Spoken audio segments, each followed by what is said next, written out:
Yeah. We rolling. All right. I wanted to start this podcast off and talk about like a weekend trip that I just came from. Me, my brother, and my OG Piz and my guy B. We went to Brooklyn and shit. And you know, I'm gonna be quick with this shit. I'm thinking, damn, we ain't got no license to carry to go out that joint. Like I don't feel, I'm so uncomfortable in Philly. You know what I'm saying? It's just, I feel like I need to be protected everywhere I go. So I was thinking like that, and so I'm like, damn, yeah, New York gun laws is crazy. None of us got a license to carry. Like a little skeptical. We staying in Brooklyn. Like, what is this going to be like? Mm-hmm. So get there. You know what I'm saying? And the energy in Brooklyn is crazy. Mm-hmm. It feels like La La Land. You see like white, rich people walking around, and then you see like on a corner guys that's from the neighborhood. Then it's just a gumbo of people, but the energy is so good. You know what I'm saying? Like I've never experienced anything like that, and I just want to shout out Brooklyn. I don't know if I'm being ignorant because I don't know if that's like how people really feel about it. Yeah, and it also could just be a neighborhood, Yeah, it also could just be a neighborhood. But we walked like 20 fucking blocks.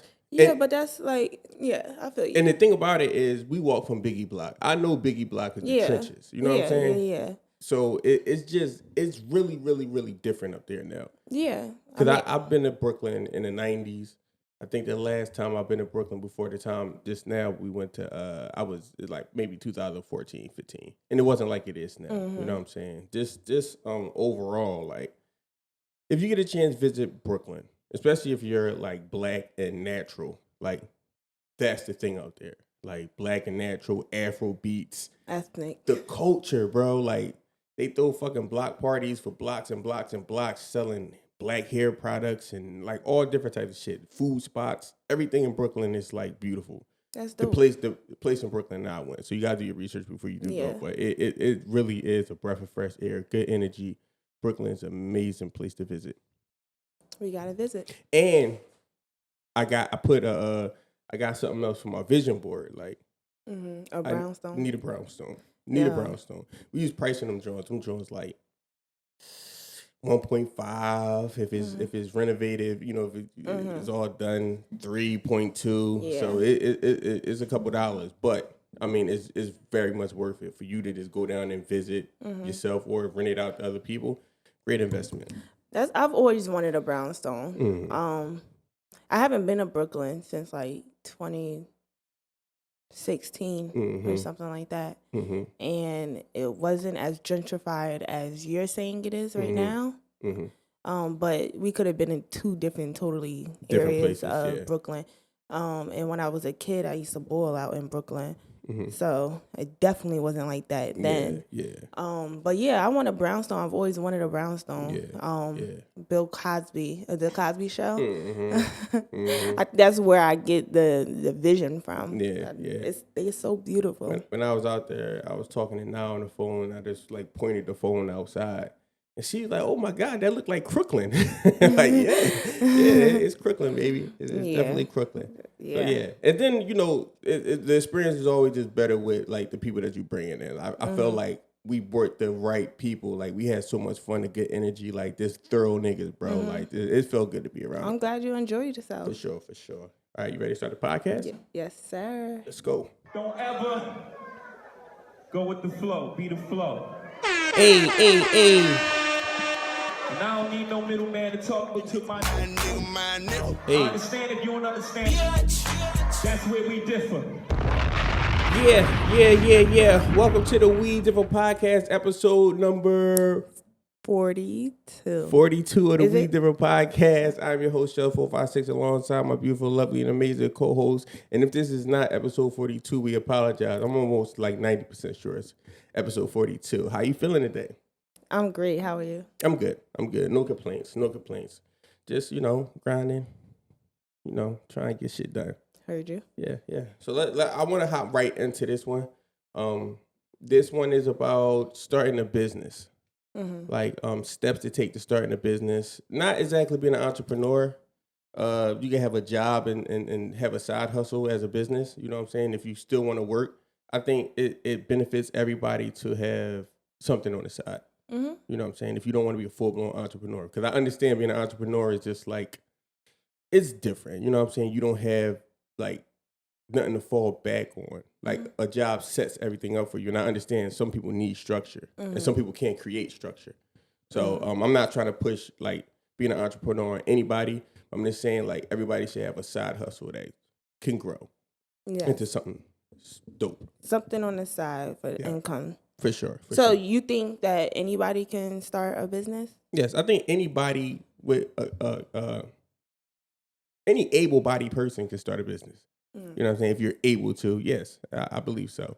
I believe that the internet, made it so anybody could win out here. And you could do anything you want to do. I think that's the most important thing. Like, if you love fucking sports cards, you can trade sports cards online. You can, there's a host of things you could do. Yeah, anything. It's just the opportunity is vast.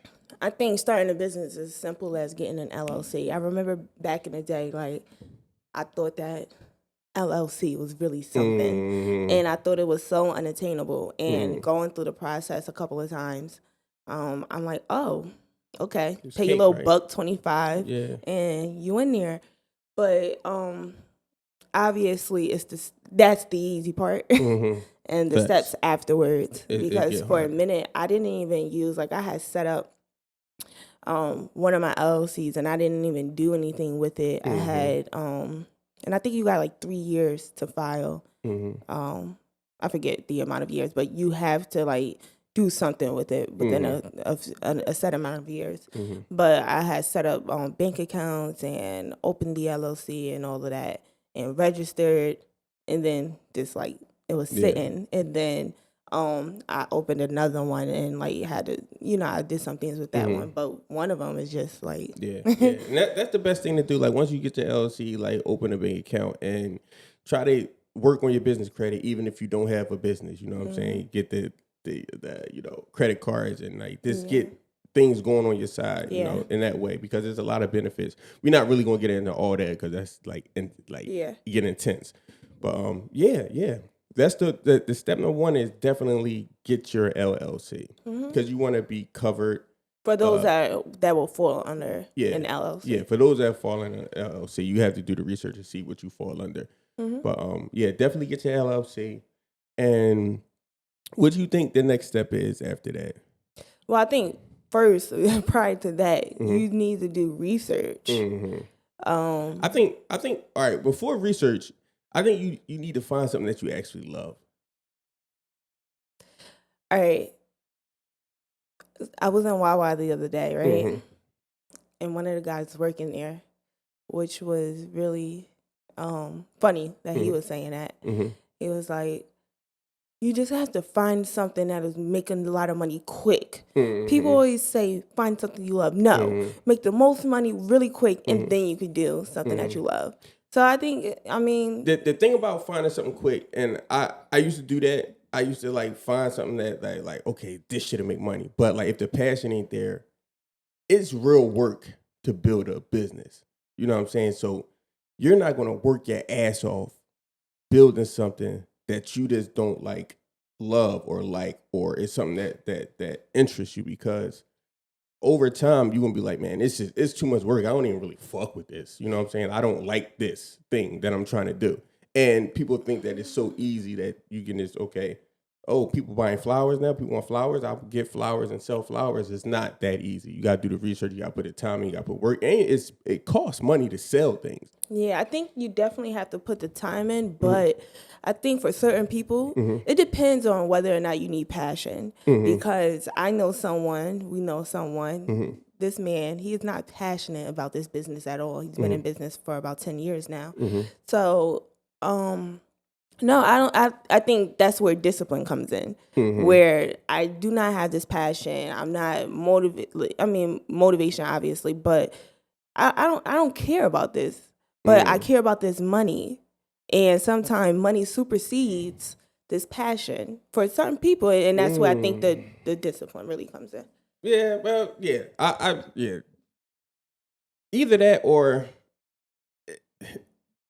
I don't like to say like don't have a passion for something or just like doing something just to do it because a lot of times in business you got to solve a problem.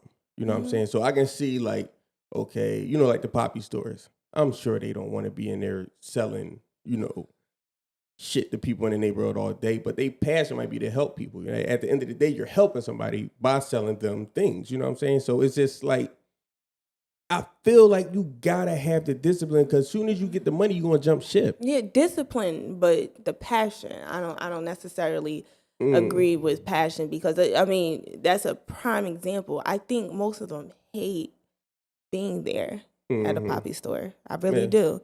Like and I'm not even gonna say like only the Puerto Ricans, but like a lot of them, like anybody on the Chinese stores, group of people who come into these neighborhoods, like our neighborhoods, they mostly hate us for real. Like, and it shows. And I'm not even speaking like, I'm not speaking aimlessly. They show that they have a disdain for you. Right, so yeah. So I think it's just money. Advice, if you just want the money, start something. And my advice is like, I think you should have passion because I don't think the energy will go behind it. Like, I don't think you would have longevity or even make money. Yeah, I think it's easier if you do have the passion for it because it creates a certain relentlessness. And then it make you build. It make you scale. It's scalable. It's just scalable. I think if you don't have passion, you're gonna come in a roadblocks where you make a set amount of money. Like, okay, I don't even want to push this shit. I'm cool making a set amount of money.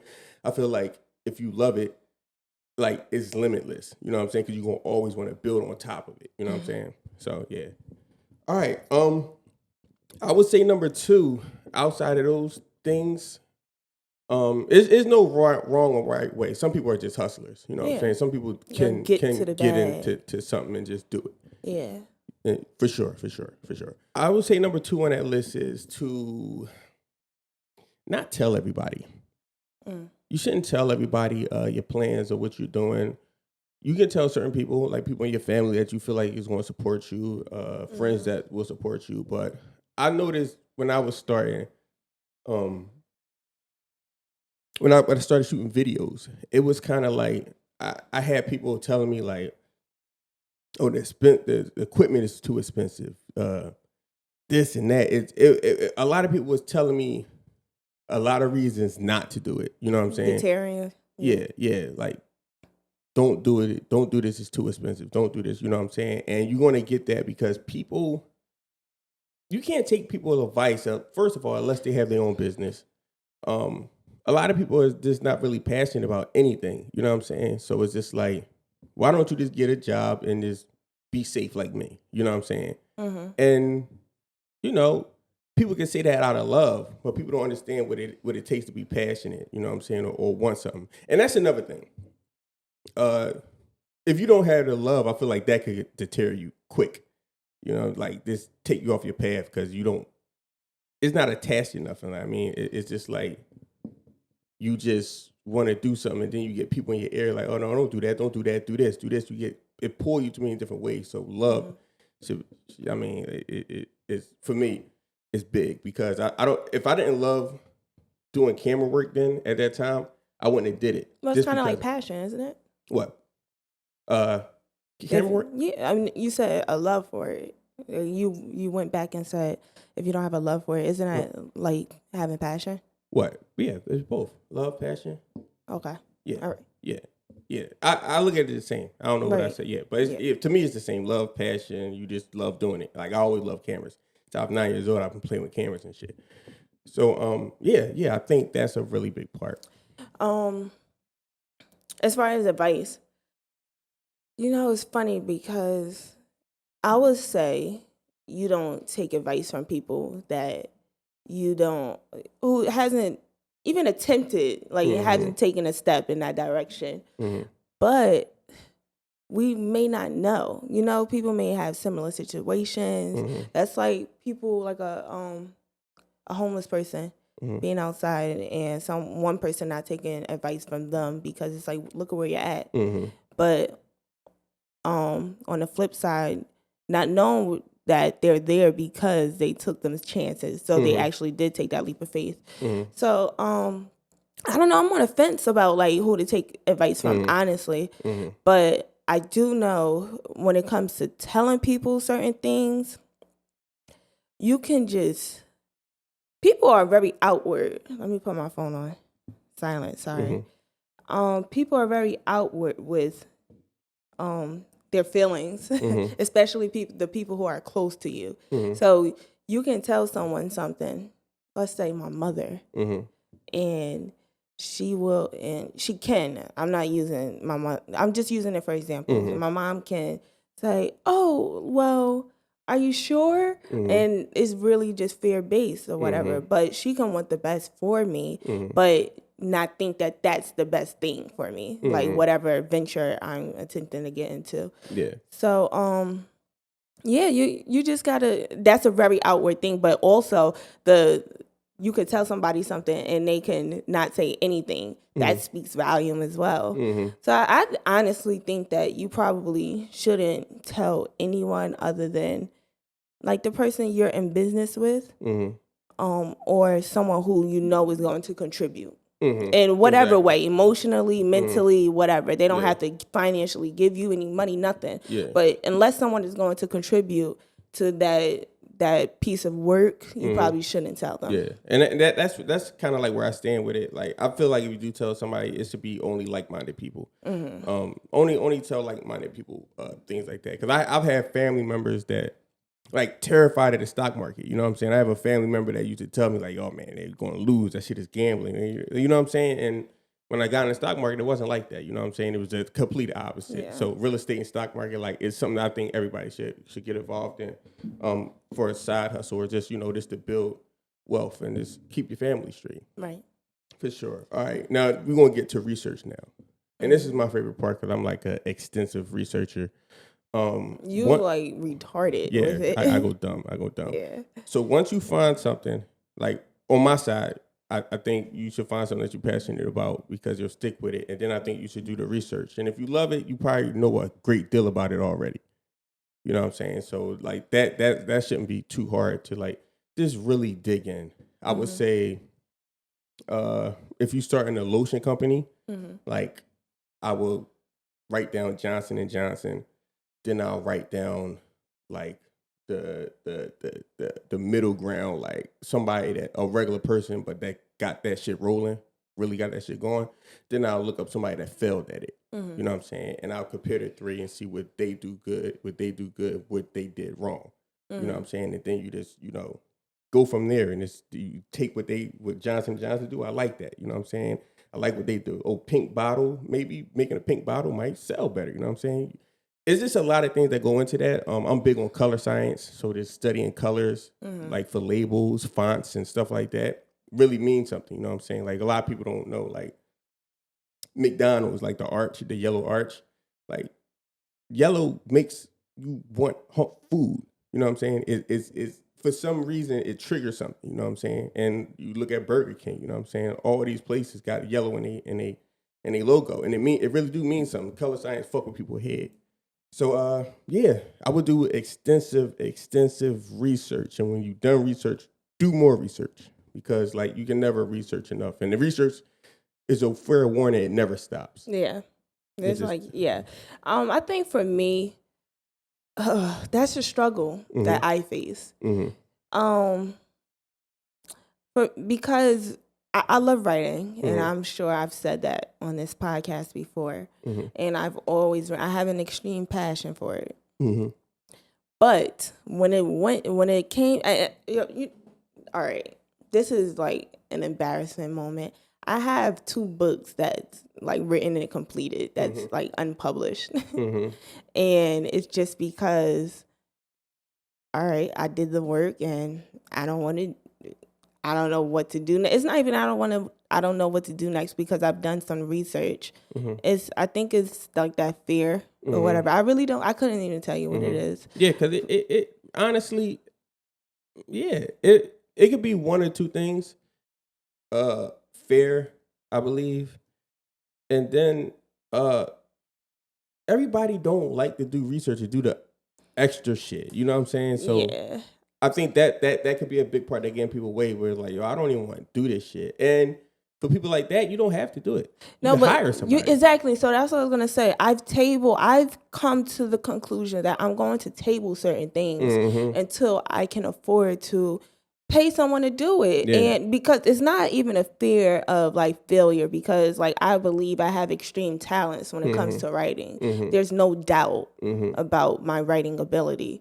So it's just I'll just wait until, because I know I don't want to do that part. To be the creator and to be the worker behind it is an extreme task, and it's not a task that I want to take on. I applaud you for doing that, but it's not.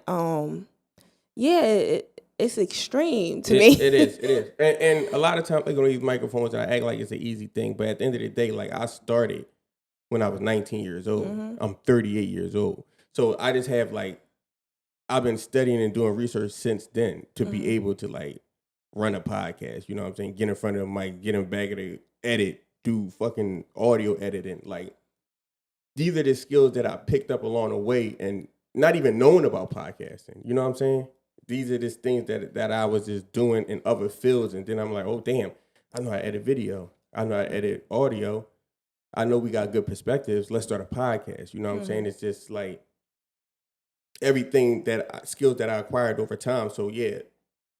You really, really gotta understand who you are and what you're able to do in the amount of time that you're trying to do it. If not, just get a fucking partner. You know what I'm saying? Get a partner, find somebody that know how to do that part. You know what I'm saying? And just do it like that. Even with this podcast, like soon we gonna have to get somebody to do the editing and all that stuff because it's too much. You know what I'm saying? Yeah. You can burn yourself out. Like it's not easy. But I will also say, being a part of a team, like it gives me an extra push to take on with extra responsibility. I know for myself in a business, I won't take on, and I know that needs to change. I'm saying currently, I'm not willing to take on certain responsibilities for myself, but being a part of a team such as this podcast, I really wish, I wish he would relinquish some of the responsibilities to me, like delegate. That's a part of also being like a boss. You have to delegate responsibilities. And I'm like, I'll take some responsibilities, but That's another thing that's hard for me because it's like, I feel like a lot of the stuff you do. It's not like you do a lot of the topics and stuff like that. But when it comes to extreme things like video editing, you know what I'm saying? Like that's just, it don't make no sense. Or I think everybody should learn how to video edit because in the times that we in, I think that's the most crazy skill that you can have. Right. Attaching video editing to anything is crazy. You know what I'm saying? Like I made a reference of a lotion business. Yeah. If you start a lotion business and you know how to edit video and shoot video, you can shoot your own commercials. You know what I'm saying? It just it takes a lot away. It takes a lot of having it. Right. So give out responsibilities to other people. But go ahead. Go ahead. No, what was you gonna say? I was gonna ask you a question. Go ahead. Do you think YouTube Academy is enough? YouTube, yeah. Watching stuff on YouTube. Yeah, I think YouTube is more than enough. You think it's informative enough to gather? I'm sorry. Do you think it's informative enough to gather all the information that you need to start a business? Like that's all you need is YouTube. Yeah. All you need is YouTube Academy. All you need is YouTube because you can literally go on YouTube and ask anything that's been done before. You know what I'm saying? If it haven't been done, then you gotta figure it out on your own anyway. So I think you can learn how to make lotion on YouTube. You can learn where to get bottles from. You can learn how to make labels. Yeah. And that leads to the next point. Wait, what? Let me speak on that. Go ahead. On the YouTube. So I'm like I went to college, right? So my idea of research is Google, books, and because you have to do references when you're writing papers. So I just started using YouTube like maybe a year ago, but I used to like search articles and everything. And I found that Google it seems like, opposed to YouTube, it seems like outdated. It seems like going to the library. It's just so much. And I know like you can access YouTube from Google, but it just seems like once you search Google, you'll like find web pages that looks like they haven't been updated in 10 years. It's just so much easier on YouTube. Yeah, but it definitely is. I do think that certain things, I think Google is useful for certain things. I don't really look at them as two different things. I really don't, because Google is YouTube. YouTube. But go and do your research on Google and read things versus going on YouTube and just watching videos. Yeah, I think it's best to mix both. You know what I'm saying? Because if you need to find a business like that's the piece I was talking about. Like if you need to go to Dove.com or go to JohnsonandJohnson.com, that's where Google come in at, because you can see their webpage. Oh shit, I need to design my webpage like them. And then you can go to YouTube. You know what I'm saying? Like, they complement each other. So you definitely need to use both of them when doing your research. And then other things, Reddit. You know what I'm saying? Because you go on Reddit, you can see people that actually did it and asking questions like, damn, okay, how much lotion can I fit in a such and such bottle? You know what I'm saying? And then you'll have a whole thread on Reddit like, okay, I got a business like that too. And I did this, you know what I'm saying? So it's just like, the internet is a rabbit hole. So the internet in whole, you're going to learn how to do whatever you need to do. And the review section of a lot of the things that you buy is really useful as well. Yes. Because like the question you just asked, how many ounces can you fit in this bottle or whatever? Like they could give you a general description of an item or a product, and it will really be vague. But once you go to the reviews, like, oh God, they'll answer all the questions. Real talk. For example, like Reddit. That's a fact. All right. And the next thing I want to discuss is this supply. So say you starting a t-shirt business, right? And you want to sell t-shirts with a Apple Watch on it. So that's your business, and you want to sell t-shirts with an Apple Watch on it. Cool. Don't go out and order 10,000 t-shirts before you sell one, because at the end of the day, we need a proof of concept. We need to sell something to somebody so we can understand. Once we sell it to one person, and one person that's not in our family, you know what I'm saying, one person that don't know us. Once we sell one thing to one person that don't know us, if we sell one, you can sell 100,000, you can sell 1 million of them. That's a fact. If you sell one thing to one person, you can sell it to 1 million other people. It just take dedication. That's a fact. 100%, because you got a proof of concept.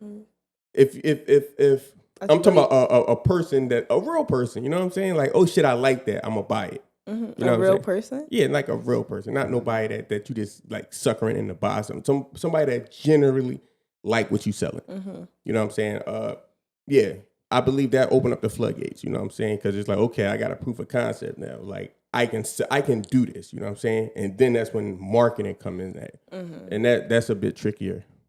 You have anything to say about that? Yeah. So you believe that the proof of concept which a proof of concept just means like an idea that's likely to work, but you believe that just selling one means you have a proof. Yeah. Selling one gives you a proof of concept, because it means that somebody's interested in what you're selling. Like when I first started doing videos, I did it for myself. I had no idea I was going to do it for anybody else. Then people started like, oh shit, can you shoot a video? And like, oh shit, y'all trying to pay me for this shit. You know what I'm saying? So I did that one time, did it twice. And then like the idea hit me that like, okay, I don't really know these artists, and nobody know these artists. So nobody's going to see these guys' video. So after that, I started looking up bigger artists in the city. You know what I'm saying? And I literally DM'd every artist from Philadelphia, every single one. Nobody bit, and I think the reason nobody bit is because when you giving out something free, people gonna think it's garbage. You know what I'm saying? People like, oh, you doing this shit for free, you're not good. You know what I'm saying? So you kind of gotta lock in. You gotta put it in front of them. They gotta see it. You know what I'm saying? And at that time, it was a long time ago, you couldn't just send a straight link to the video. So I just send them links, and they're not even clicking on that link. All right, so long story short, I found the artist that wasn't popping, but he had an artist that was popping on his song. And I'm like, all right, boom, this is my opportunity. I can get to the artist that's not popping, shoot the video, and the artist that's popping, once he see the video, he gonna fuck with me. Did that, boom, that shit happened. 2 weeks later, the artist that was popping in front of the record hit me up. Yo, what's up? I'm trying, you know what I mean, like, to shoot a video. Cool. What's your prices? I hit a low ball price, real low. So he's like, all right, cool. Shoot that video. I got like 10 other people shooting video. After that, like 10 other people hit me up. And then it just went from there. It got crazy, you know what I'm saying? So it's just like, I suggest people to like, I don't know if I said that in that piece I just said, but free work. Start with free work because you can build your shit up without feeling bad if you fuck somebody's shit up. You can get to more people with free work. And then once other people see your free work and then they come in like, okay, what you charge, then you making money then. But never be afraid to do free work. Don't do too much free work, but do free work. That's an option on Amazon for books. Like they have like a whole page or section for free books. Yeah. And when you have like these free books, you can rank higher. And you know you can definitely make a name for yourself, but that's one of the options that people on YouTube are saying, just free book. It's a really good idea. Really good idea. So, do you think that, I don't know if you have this on your list, scaling or niche? Well, they could be the same thing.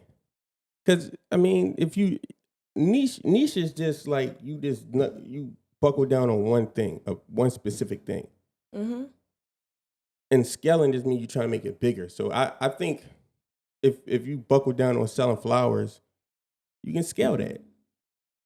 I don't think that there's nothing different about the two.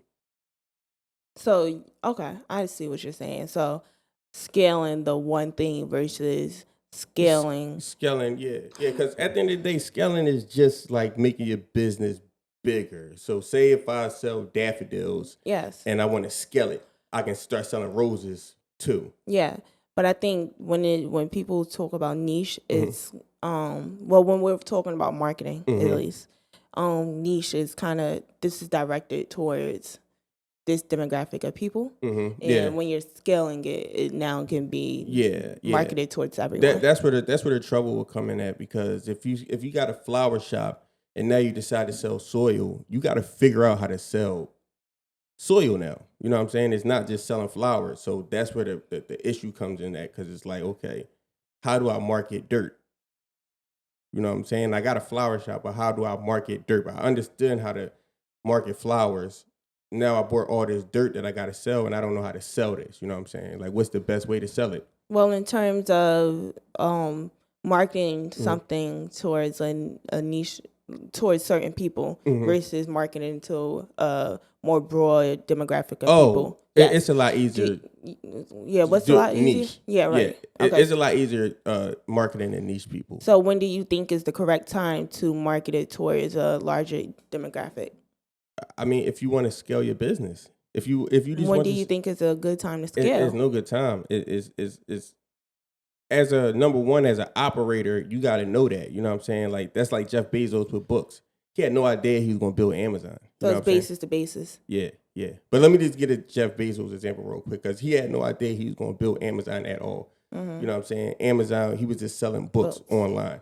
And then after selling books, you're like, damn, maybe I can sell other things online. You know what I'm saying? Then that business model came up. He might have started selling pens and selling this. He'd be like, damn, this is beginning to be too much for me. Maybe I can hire people, give people a percentage to sell whatever it is they got. Right. So now people selling toys. Okay, you selling toys, I'll take a cut of that, but you can sell it on my platform. So it just grew from the idea of, I'm just going to sell books to I sell every fucking thing. You know what I'm saying? Right. So yeah, that's scaling, but it's just on a whole nother level. That's something that's extremely probably won't ever happen again. He scaled the hell out of Amazon. Yeah.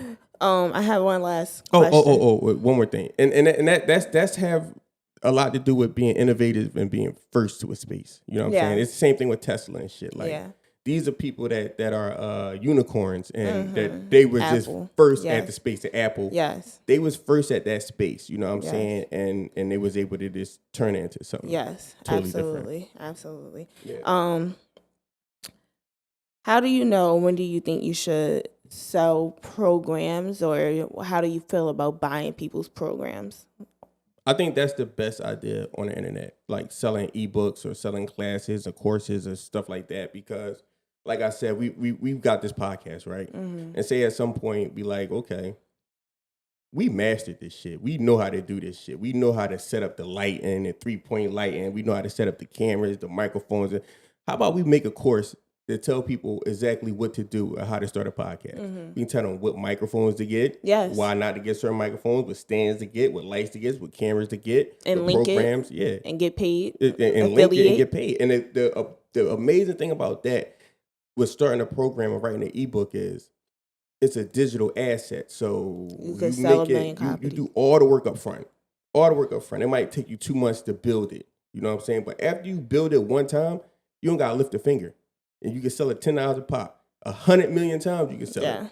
And people gonna keep buying it. It's nothing but a download. It's just a download. So digital assets, I think, is the most marketable thing in the world. You know what I'm saying? It's just like, if you can flip your business into a digital business, a digital asset, you winning. Like, and even like music directors, like if you color grade a video and you adding effects on videos and you got templates of all these effects and all this stuff that you do and people like that shit, stop burning yourself out by. I'm not saying don't stop shooting videos if that's what you love. You know what I'm saying? But like, sell the digital asset. Get you a putting them files in a workshop, in a class, or in a PDF, whatever you gotta do. Put it in a zip and sell that shit to people. You can sell that shit for $100 a pop. You know what I'm saying? And then sell that shit over and over and over and over again.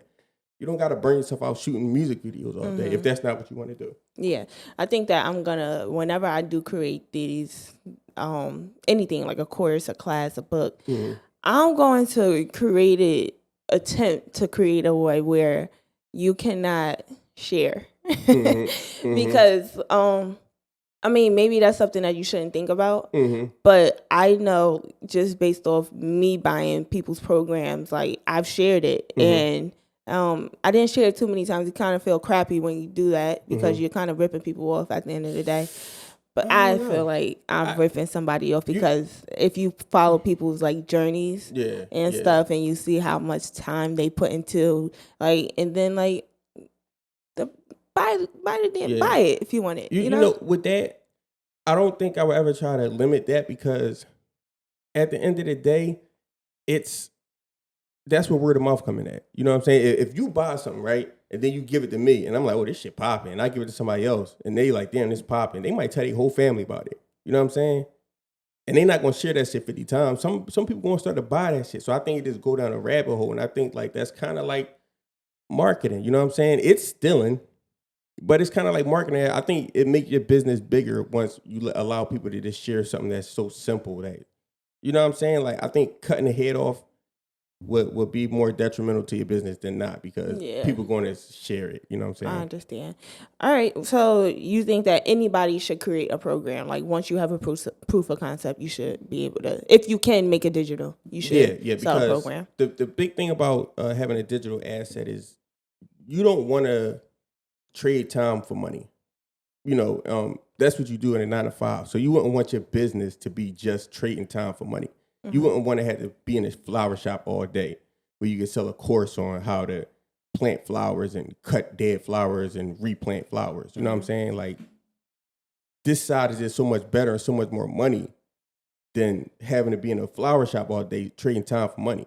If I can be at home selling digital copies of something while I sleep, I would much rather that than having to trade time for money. Because the one thing about trading time for money, and I learned that with music videos, unless you hit the jackpot and shoot music videos for Jay-Z and them, and like Khaled or a big artist, you attach to Lil Uzi or some shit like that, you would never get rich selling music videos, because you can never. If I go to Miami and somebody charged me $20,000 to shoot a music video, and then that same weekend 13 other people want me to shoot a music video, I can't do it. I'm only one person. You know what I'm saying? Unless I got a big production company, I can't do it. So, trading time for money is a tricky thing because you're never gonna get what you're worth. Never. Right. So what makes you want to purchase a program from someone? Talent, trust. You need trust. I think the biggest thing is trust. Because when I was younger, like I would try to I would build these big programs and I would put it online. I'm like, why is this shit not selling? You never show your face. You know what I'm saying? Like I never showed my face. I would like try to sell to white vegan women. You know what I'm saying? Like being this black kid from the hood, like I couldn't show my face because they wouldn't buy from me anyway. So you got to figure out how to build trust. You got to figure out how to have a platform. And you don't got to have your own platform. You can use social media. You can use say it's a fucking girl on social media that got 100,000 followers. You know what I'm saying? You hit her up in the DM. Yo, I got this lotion. I got this business. I'll send you lotion free for 2 months. Can you just and I'll give you $500 on top of that. Can you promote it for a week? You know what I'm saying? Just throw it up for a week, and then your sales start coming in. You know what I'm saying? Then you gain trust like that because them people on her page trust her. You know what I'm saying? And you can run a podcast behind your business. I think that's a really, really smart idea because say you start a soap business and then you run a podcast behind that where all you do is talk about soap. You know what I'm saying? It's people that's into that, skincare. Like that's a big thing. So you're going to start to build trust. People going to start to tune into your shit and then you can sell them soap. Yeah. And I asked you that because the lady who I see in social media who she went and she took a picture with the Benz or the what was it? Oh. She took I forget what kind of car it was, but she took a picture with this truck and she acted as if she was buying it and she bought champagne and stuff like that. And she was selling courses. So I know for me, I the only courses I've ever bought were workout. And I don't only go off of how you look because I know that genetics play a part. I know that people get surgery and are not honest about it, all that. So I have to go by the work ethic. I have to go by, I'll watch somebody's journey and I'll see before and afters. I'll see their clients and all of that. So that's kind of how I gotta see it work. Yeah, I can't only see you, even if I were buying a course how to make some money real quick. I can't only see you with money and taking trips and all that. I don't know what you did for that money. Yeah. I don't know. Somebody gave that to you. Now you're portraying that you worked for it. That's scamming. You know what I'm saying? It's pretty much scamming. Like I can understand it. It's hustling. Like get out how you live, but that's like scamming. And 9 times out of 10, you ain't gonna be able to back that up. You know what I'm saying? Like you're really not gonna be able to back that up. And I'll like compare that to like a 20-year-old life coach trying to be a guru. You know what I'm saying? Like I'm 21 years old and I'm a life coach. That's how. You know what I'm saying? Like you don't have the experience to tell people what to do with their life if you're 21 years old. You know what I'm saying? Like it's not efficient. Even if you became a millionaire at 15.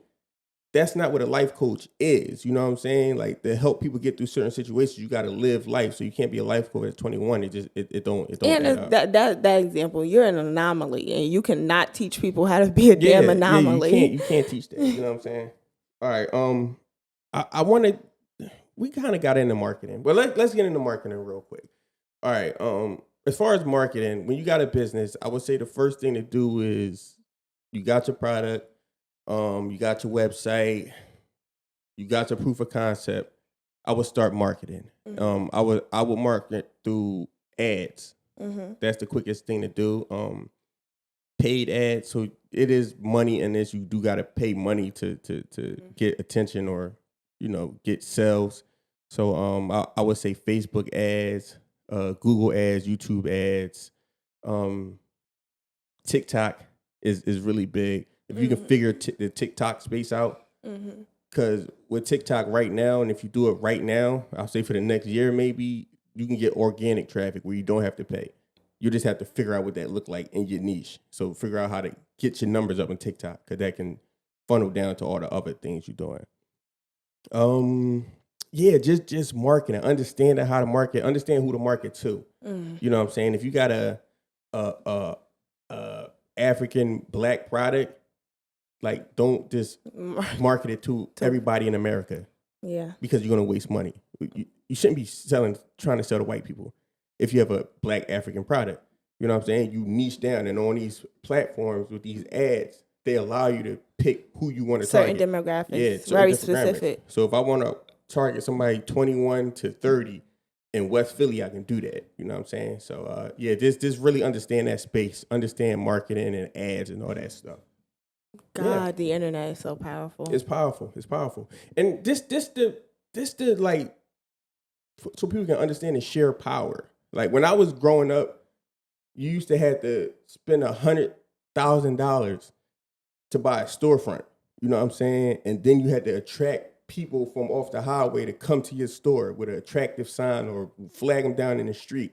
You had to go outside, walking down the block, giving out business cards. You had to have $100,000 to start a business. You can do that shit for free now. And that's what I don't think people understand. Like, take the shot. Yeah. Even if you fail, it's free. You know what I'm saying? You could be a success story. All you got to do is put in a little work. Like, this shit is really free. It's really, really opportunity out here. Crazy opportunity. And it's not free. It can be free. You can start a business for free. Like, we really can. I can go on social media right now and try to sell people anything. I can paint a fucking picture in a book. You okay? Yeah. I mean, you gotta buy a dollar for the book, $1 for the pen. I go in a fucking and draw a picture of Martin Luther King and sell that motherfucker during Black History Month. History Month. Okay, I got you. Yeah. I got you. But my last question, very last question. At what point do you sell things, like, for your information? So I know some people who are like, oh, no one can get any of my information for free. And then we go on YouTube, and it's a gang of people giving away free information. No courses, just like, this is my journey, and I want to help people. I went through it, so you don't have to go through it. I'm going to give you the information. When do you start selling information? I would never sell information.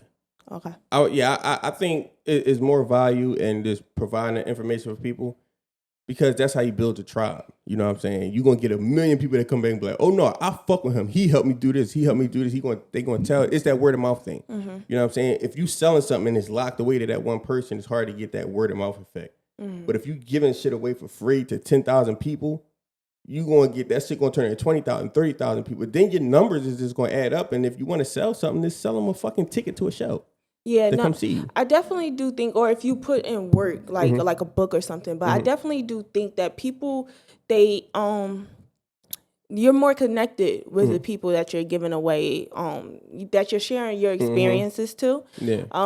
When I was going on my whole quest of writing this book, I had a lot of information, and I was just, for some reason, running into people and like just giving them information. And they were like random people, like asking for my number, and like you really connect with people. And I know someone who he's kind of popping on. Well, he got things rolling on YouTube, and he had so many videos, and he didn't like sell anything first, and now he's wrote some books, so he sells that, but he has a real tribe that really follows him and that he connects with. So yeah, I think you do kind of gotta give the information, and not for nothing, you getting money on the back end. You know what I'm saying? If you got 1 million people looking at your YouTube video, you probably making about $4,000 for every million. You know what I mean? So it's just like, I wouldn't hit people over their head trying to sell them information. I mean, it's a good way to make money, because I know people that sell courses for $10,000 a course. You know what I'm saying? So you selling 10,000, you sell that to 20 people. You know what I'm saying? It's good money. It's good money. All right, and we're gonna end this off with just like, be the best in the world at whatever you do. Attempt to be. Attempt to be the best in the world. And when I say the world, I don't mean like the world. You know what I'm saying? There's so many people that do so many things. It's hard to be the best in the world. But if you can be the best in your world, you know what I'm saying? In your space, you know what I'm saying? Like this is the We Differ space.